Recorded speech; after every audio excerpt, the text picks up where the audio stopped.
The blessings of corporate prayer. In the book of Joel, we find a nation in great spiritual distress. As a result of this distress, the spiritual leaders were commanded to call a solemn assembly and gather the people together for fasting and prayer.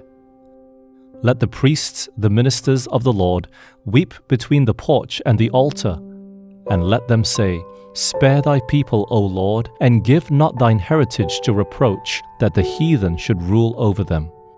Joel chapter 2, verse 17.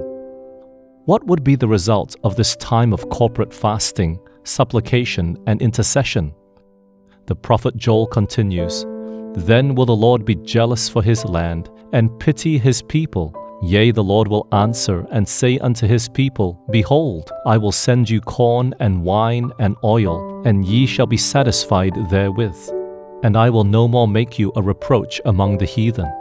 And I will restore to you the years that the locust hath eaten, the cankerworm, and the caterpillar, and the palmer worm, my great army which I sent among you. And ye shall eat in plenty, and be satisfied, and praise the name of the Lord your God, that hath dealt wondrously with you, and my people shall never be ashamed." Verses 18, 19, 25, and 26. But this wasn't all that happened. A few verses later, we are told about a great spiritual outpouring that would take place. "And it shall come to pass afterward, that I will pour out my spirit upon all flesh, and your sons and your daughters shall prophesy. Your old men shall dream dreams, your young men shall see visions. And also upon the servants and upon the handmaids in those days will I pour out my spirit." Verses 28 and 29. Ellen White comments, "If this prophecy of Joel met a partial fulfillment in the days of the apostles, we are living in a time when it is to be even more evidently manifest to the people of God. He will so bestow His Spirit upon His people that they will become a light amid the moral darkness, and great light will be reflected in all parts of the world. Oh, that our faith might be increased, that the Lord might work mightily with His people."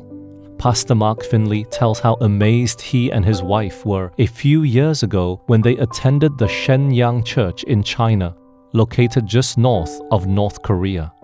This church is one of the largest Seventh-day Adventist churches in the world today, with a membership of over 6,000. The church started with only 9 members and now has spawned over 300 church plants, with as many as 50 to several hundred in each plant. When Pastor Mark Finley asked the pastor what the secret was to their amazing growth, he was told it was prayer.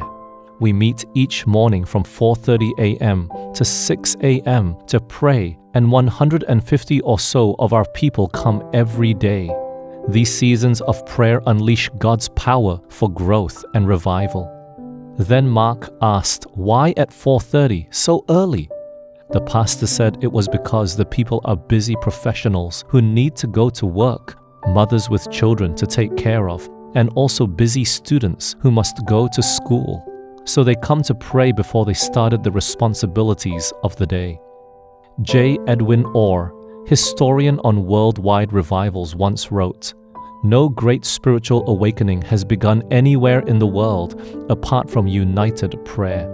Christians persistently praying for revival. Let us take advantage of the gift we've been given, the privilege of both private and corporate prayer. We are promised, when the way is prepared for the Spirit of God, the blessing will come. Satan can no more hinder a shower of blessing from descending upon God's people than he can close the windows of heaven that rain cannot come upon the earth."